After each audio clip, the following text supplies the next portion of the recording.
नमस्कार दोस्तों, welcome back to Nepal vlog day 2। आज का दिन मेरे लिए बहुत ही स्पेशल है क्योंकि आज है मेरा बर्थडे 12 जून और इस खास दिन की शुरुआत हम करने वाले हैं भगवान शिव और माँ शक्ति के आशीर्वाद के साथ। आज हम काठमांडू के सबसे पवित्र और प्रसिद्ध मंदिरों के दर्शन करेंगे। तो चलिए शुरू करते हैं इस स्पिरिचुअल जर्नी को। तो दिन की शुरुआत हुई मॉर्निंग ब्रेकफास्ट के साथ, जिसमें मैंने फ्रूट्स खाया। और ये नज़ारा है मेरे होटल के टेरेस से, जो कि सुबह सुबह की रौनक है यहाँ की।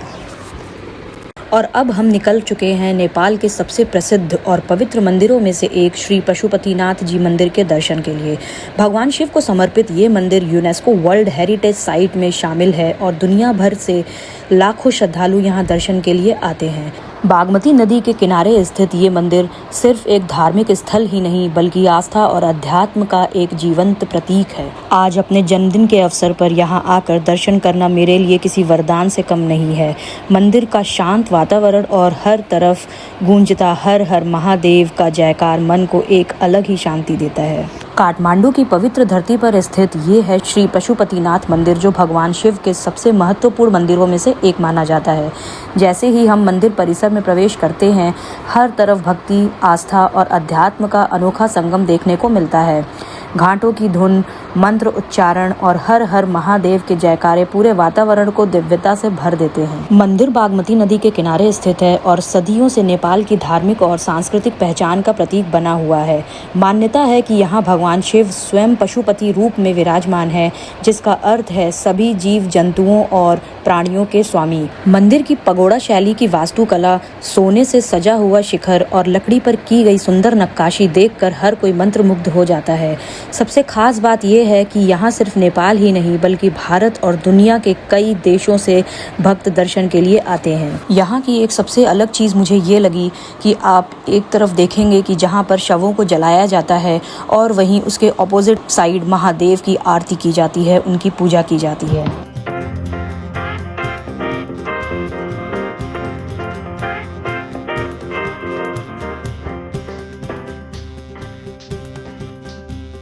आज मेरे बर्थडे पर पशुपतिनाथ जी के दर्शन करना, इससे बड़ा गिफ्ट मेरे लिए और क्या हो सकता है। ज़िंदगी में कई सफ़र किए, कई जगह देखी, लेकिन इस पवित्र स्थल पर जो शांति और सुकून मैंने महसूस किया है उसे शब्दों में बयां करना बहुत ही मुश्किल है। यहाँ आकर एहसास होता है कि दुनिया की भाग दौड़ से कुछ पल दूर होकर अपने अंदर की शांति को महसूस करना कितना ज़रूरी है। भगवान पशुपतिनाथ से यही प्रार्थना है कि सभी के जीवन में सुख, शांति, समृद्धि और अच्छा स्वास्थ्य बनाए रहे। कुछ जगह सिर्फ देखी नहीं जाती, महसूस की जाती है और पशुपतिनाथ उन्हीं पवित्र स्थलों में से एक है।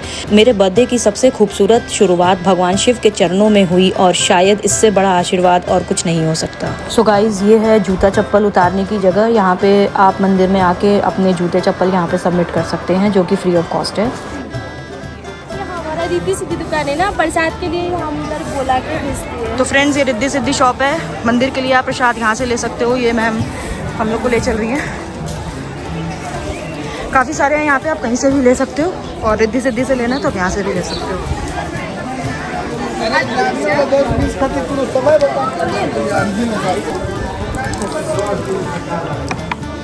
वाला रहते हैं। कितने कितने का है? इधर दीजिए। ये वाला लेना नेपाली 1350, इंडियन 870 के छोटा। ये 1350 का है। ये परिवार का है। हाँ, इसमें ना स्वीट टच करके वापस मिलेगा। मेन मंदिर में 1 घंटे उधर ही बांधना रहते हैं। और कौन सा है?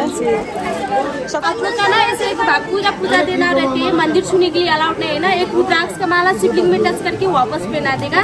नारियल आपके ऐसे तोड़ के जल चढ़ाना रहता है। इसी वाला पूजा रहती है। अंदर कुछ भी चार्ज नहीं लगेगा। पंडित को देना डायरेक्ट। हाँ, जो अंदर का पुजारी रहता है ना, आप लोग का साउथ इंडिया में रहता है। तो फ्रेंड्स, आप कंफ्यूज मत होना, क्योंकि अभी ये भैया कंफ्यूज हो गए। इनका पूरा का पूरा प्रसाद बेचारे का यहीं पे रह गया, तो ये बेचारे कंफ्यूज हो गए। तो इसलिए मैंने कहा कि दीदी आप वीडियो ही बना दो तो कोई कंफ्यूज ना हो, है ना, कोई स्कैम ना समझे इसको। ठीक है, thank you. So friends, hand wash करके प्रसाद लेके अब हम लोग डायरेक्ट मंदिर की तरफ बढ़ रहे हैं। और अचानक से यहाँ पे मौसम ऐसा चेंज हुआ कि यहाँ के बादलों को देख के ऐसा लग रहा है कि अब बारिश ना हो जाए। और मेरे बर्थडे पे ख़ास तौर से बारिश हो ही जाती है, क्योंकि जून में मानसून आ ही जाता है। तो बस अब एक यही डर लग रहा है, लेकिन मुझे लगता नहीं है कि बारिश होगी, बस मौसम बना हुआ है। तो ये रही यहाँ से लंबी लाइन की शुरुआत हो चुकी है और वो रहा सामने पशुपतिनाथ जी मंदिर का गेट। लेकिन हम लोग वहाँ से अभी नहीं जा रहे हैं क्योंकि अभी हम लोग को एक पंडित जी मिले थे। हम लोग यहाँ पे पहले पूजा करवाएंगे ऊपर के साइड, और फिर पूजा करके जब हम लोग निकलेंगे यहाँ से तो पंडित जी हम लोग को मेन गेट तक छोड़ देंगे। रुद्राय नमः, शाम्भवी शिवाय नमो नमः।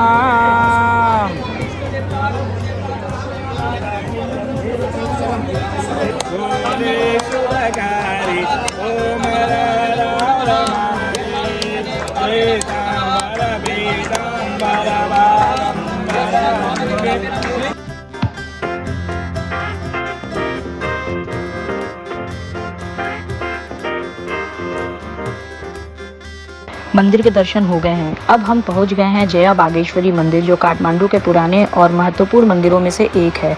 ये मंदिर मां भगवती को समर्पित है और यहाँ का शांत और सुंदर वातावरण मन को तुरंत प्रसन्न कर देता है। भीड़ भाड़ से दूर इस मंदिर में एक अलग ही सुकून महसूस होता है। अगर आप काठमांडू आएँ तो इस मंदिर का दर्शन ज़रूर करें। हम लोग जब यहाँ पे पहुँचे तो ये मंदिर बंद था और यहाँ पूछने पे पता चला कि इस मंदिर के खुलने का कोई टाइम नहीं है और ना ही बंद होने का कोई टाइम है। लेकिन बाहर से डोर से अगर आप अंदर देखेंगे तो आपको माता के दर्शन ज़रूर हो जाएंगे। जय बागेश्वरी मंदिर के दर्शन के बाद अब हम आ गए हैं माँ गुहेश्वरी मंदिर में, जो 51 शक्तिपीठों में से एक माना जाता है। मान्यता है कि माँ सती के शरीर का एक अंग यहाँ पर गिरा था, इसी कारण यह स्थल अत्यंत शक्तिशाली और पवित्र माना जाता है। यहाँ पर काफ़ी सारे बंदर आपको देखने को मिलेंगे जो कि कुछ करते नहीं हैं, वो बस शांति से इधर और उधर उछल कूद करते हैं। मंदिर के अंदर का आध्यात्मिक वातावरण और माँ की दिव्य ऊर्जा को शब्दों में बयां कर पाना बहुत ही मुश्किल है। ऐसे पवित्र स्थल पर जन्मदिन मनाना मेरे लिए सच में एक अनमोल अनुभव है।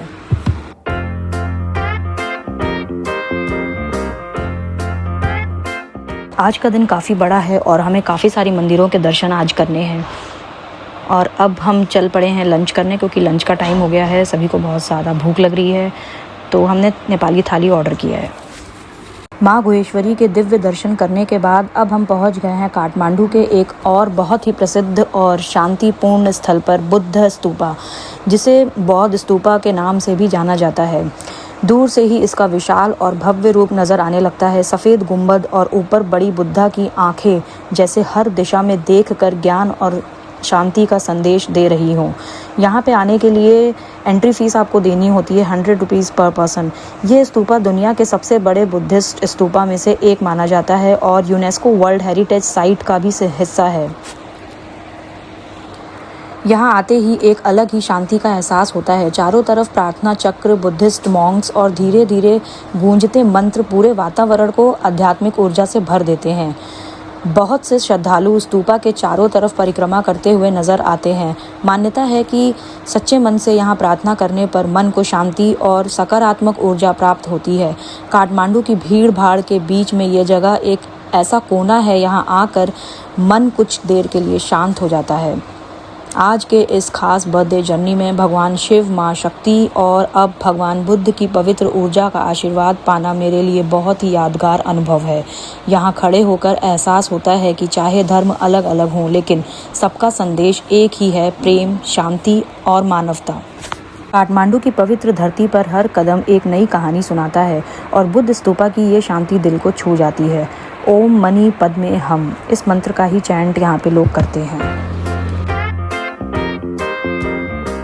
बुद्ध स्तूपा की शांति और आध्यात्मिक अनुभव के बाद अब हम निकल पड़े हैं नेपाल के सबसे खूबसूरत और ऐतिहासिक शहरों में से एक भक्तापुर की तरफ। भक्तापुर को नेपाल की कल्चरल कैपिटल भी कहा जाता है। यहाँ की पुरानी गलियाँ, पारंपरिक नेवारी आर्किटेक्चर और सदियों पुरानी इमारतें आज भी इतिहास को जिंदा रखती हैं। और आज हम उस खास जगह पर आए हैं जहाँ बॉलीवुड के शहंशाह अमिताभ बच्चन जी की फिल्म महान के कुछ सीन्स शूट किए गए थे यहाँ पे। जब आप इस पुरानी गलियों और हेरिटेज बिल्डिंग्स को देखते हैं तो समझ आता है कि फिल्म मेकर्स को ये लोकेशन इतनी पसंद क्यों आ गई होगी। यहाँ का हर एक कोना किसी ओपन एयर म्यूजियम से कम नहीं लगता। लाल ईंटों से बनी इमारतें, लकड़ी पर की गई सुंदर नक्काशी और पुरानी संस्कृति की झलक हर जगह देखने को मिलती है। भक्तापुर सिर्फ एक टूरिस्ट डेस्टिनेशन नहीं बल्कि नेपाल के इतिहास और कला का जीवंत प्रतीक है।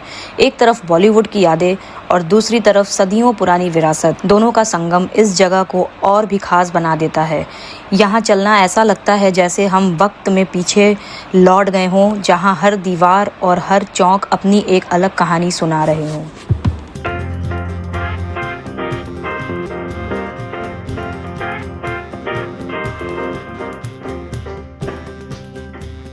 और यही है वो जगह जहाँ पर महान फिल्म के एक सॉन्ग की शूटिंग यहाँ पे हुई थी, प्यार में दिल पे मार दी गोली।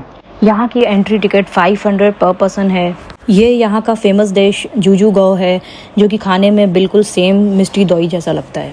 भक्तापुर की ऐतिहासिक गलियों और खूबसूरत विरासत को एक्सप्लोर करने के बाद अब हम पहुँच गए हैं अपनी आज की स्पिरिचुअल जर्नी के एक और बहुत ही खास पड़ाव पर, माँ बगलामुखी मंदिर।